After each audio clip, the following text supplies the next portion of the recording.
Bismillahirrahmanirrahim. Assalamualaikum warahmatullahi wabarakatuh. Apa kabar teman-teman? Jumpa lagi di hari Selasa, tanggal 29 Juli 2025 ya. Kita lanjut bahas tentang vonis dari Pak Tom Lembong. Pak Tom Lembong nih, dari beberapa dakwaan sampai keputusannya, itu banyak yang kritik ya. Bahkan sebagiannya dianggap di luar nalar. Misalnya tentang mendukung ekonomi kapitalis. Pertanyaannya begini, kalau ekonomi kapitalis itu kan menguntungkan segelintir ya, hanya misalnya satu atau beberapa.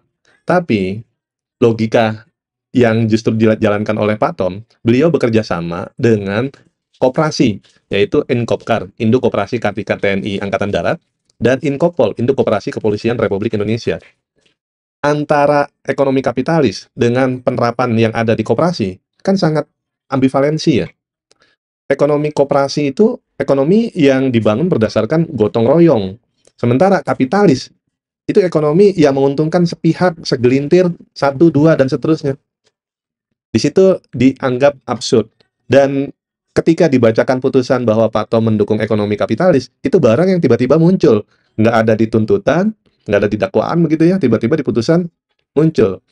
Dan kalau menurut dari pakar hukum dari Pak Khairul Huda ya, saya coba cek di sini. Beliau adalah ahli hukum dari Universitas Muhammadiyah Jakarta.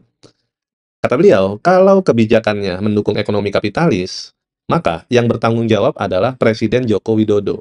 Karena kita, sistem pemerintahannya adalah presidensial. Dan kalau teman-teman masih ingat, seringkali saat itu diucapkan, tidak ada visi misi menteri, yang ada adalah visi misi presiden. Kalau tidak salah begitu ya.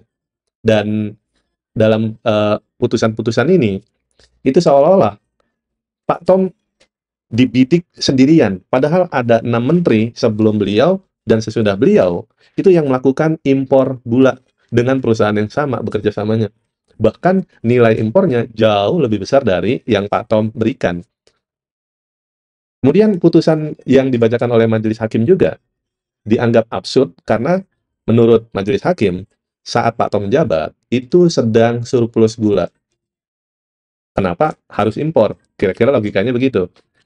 Kalau kita lihat datanya ya, ini saya cek di sini datanya, jaksa menyebut ada surplus gula. Padahal data Kementerian Pertanian menunjukkan ada defisit 177.000 ton.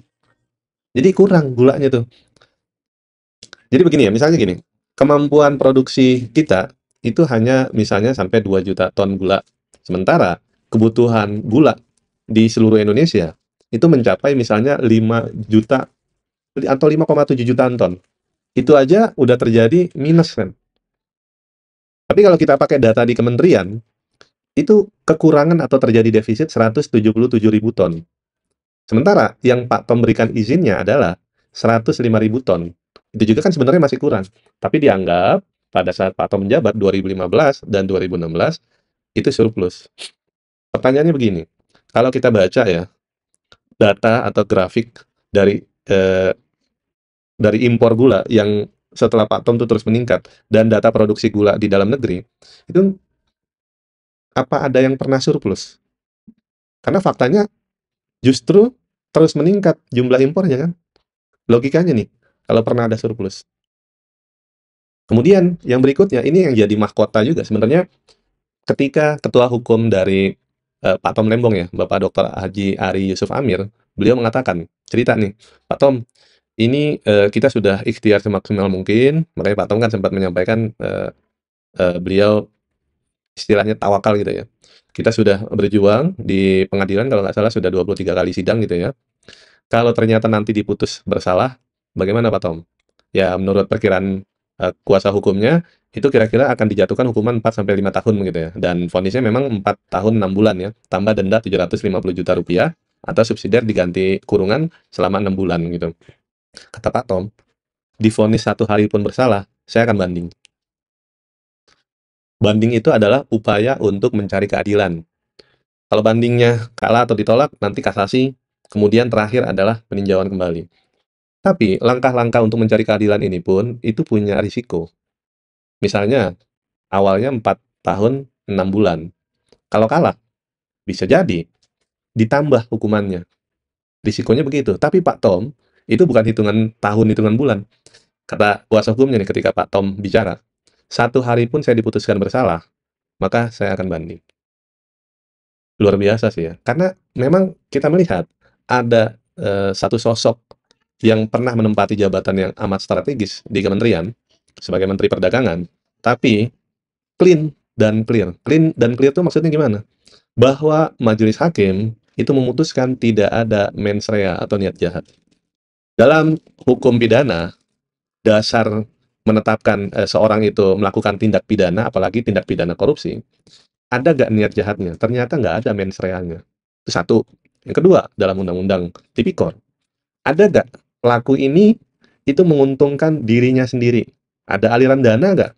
Ternyata nggak bisa dibuktikan. Jaksa nggak mampu membuktikan dan majelis hakim itu menyampaikan juga tidak ada aliran dana yang diterima oleh Pak Tom. Tapi Pak Tom dianggap menguntungkan pihak lain. Pertanyaannya, menguntungkan pihak lain ini dalam kerjasama bisnis dengan swasta, apakah itu wajar? Apakah itu berlebihan? Apakah itu justru kurang? Dari hasil sidang, ketika Pak Ari menanyakan kepada perusahaan-perusahaan pengimpor gula ini, apakah keuntungan yang Anda dapatkan dalam proses importasi gula ini, itu wajar? Atau kelebihan? Atau justru kekurangan? Mereka menjawab semua keuntungannya didapatkan secara wajar dan tidak melawan hukum.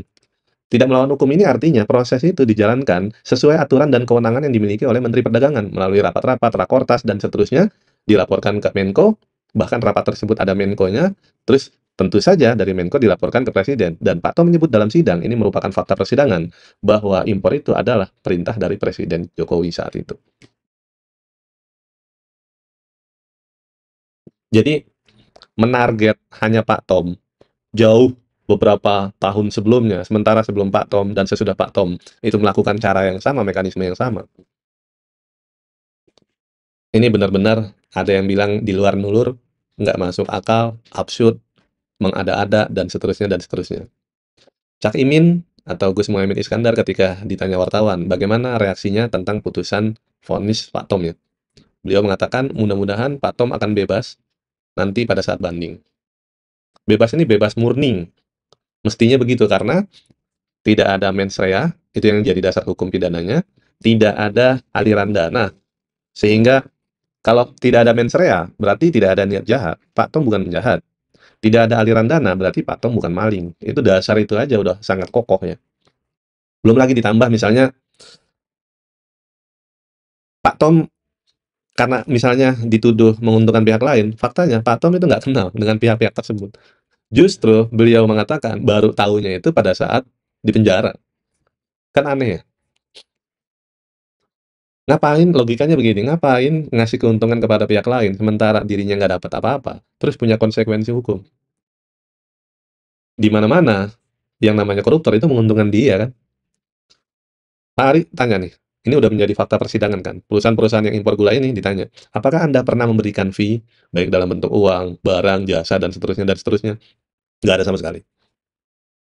Clean and clear itu seperti yang disebut oleh kuasa hukum Pak Tom, sebelum ada tanda tangan memberikan kuasa ya. Jadi, tim hukum itu kan saat dia akan mendampingi, memberikan nasihat, pendampingan hukum, itu ditanya dulu ke Pak Tom nih, "Pak Tom bener nih, clean and clear, yakin?" Disitulah baru maju, diberikan surat kuasa, mendampingi sampai persidangan-persidangan. Jadi di sini tuh punya moral gitu ya, dan hanya di kasus Pak Tom saja, sependek yang saya tahu, koruptor itu, yang dianggap koruptor, itu dibela karena fakta di persidangannya, itu memang nggak korup.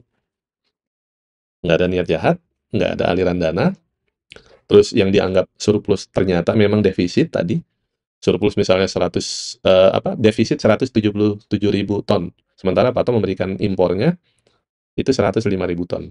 Dianggap mendukung ekonomi kapitalis, tapi Pak Tom justru bekerja sama dengan koperasi. Bayangkan tuh. Jadi koperasi itu ekonominya ekonomi kerakyatan, gotong royong, sementara kapitalis itu nggak ada prinsip gotong royong, kebersamaan untuk kepentingan anggota. Kapitalis itu untuk kepentingan pribadi atau persaingan untuk mencari keuntungan. Beda banget. Terjadi ambivalensi kan. Terus kalau kita cek berikutnya misalnya, perlakuan hukum kepada Pak Tom itu nggak setara. Ini, saya coba lansir dari Tempo ya. Jadi skema kerjasama impor itu serupa dengan yang dilakukan PT Adikarya Gemilang dengan Asosiasi Petani Tebu Indonesia, Petani Tebu Rakyat Indonesia Jawa Tengah, dan Lampung. Itu ternyata nggak diproses hukum. Sementara PT PPI dan mitranya yang menjalankan skema serupa itu dijerat. Nah, ini yang disebut perlakuan nggak setara. Kalau kita lihat juga misalnya sebuah legal opinion ya, pendapat hukum dari apa yang begini-begini, Bung Hotman Paris ya. Beliau bilang jaksa agung, pendapat hukum jaksa agung nih, dan jaksa agung muda terkait impor gula, mereka tidak mempermasalahkan tuh ketika ditanya oleh wartawan. Jadi gimana dengan kasus Pak Tom? Harusnya bebas gitu. Prof Mahfud juga sudah bicara, vonis hakimnya salah. Para aktivis ini memang baru terjadi kali ini di kasus Pak Tom ya. Aktivis-aktivis anti korupsi itu justru membela Pak Tom. Yang selama ini mereka sangat keberatan dengan putusan hakim karena dianggap terlalu singkat ya. Itu belum nanti ada courting-an gitu. Tapi di kasus Pak Tom mereka bicara nih ada yang salah. Bukan hanya ada yang salah, tapi banyak kelirunya dari putusan ini. Misalnya mantan Wakapolri, Pak Ugroseno, itu beliau menyebut, ya ini keputusan yang keliru. Kalau misalnya Pak Chandra Hamzah, ya, mantan komisioner KPK, beliau menyebut ini pengadilan sesat. Banyak sekali kritik yang diarahkan dari putusan Pak Tom ini. Dan beberapa hari yang lalu, kuasa hukum Pak Tom itu sudah mendaftarkan untuk mengajukan banding. Kita belum tahu kapan nanti sidangnya, sebagaimana harapan dari Gus Muhaimin yang pernah didukung oleh Pak Tom. Mudah-mudahan Pak Tom bebas pada saat banding. Karena argumen hukum yang dibangun di konstruksi di dalam putusan itu banyak kelemahannya. Itu saja teman-teman. Kalau teman-teman ada komentar, silakan tulis di kolom komentar, kita berbagi diskusi. Saya izin undur diri. Wabillahi taufiq wal hidayah. Wallahul muwaffiq ila aqwamit thoriq. Wassalamualaikum warahmatullahi wabarakatuh.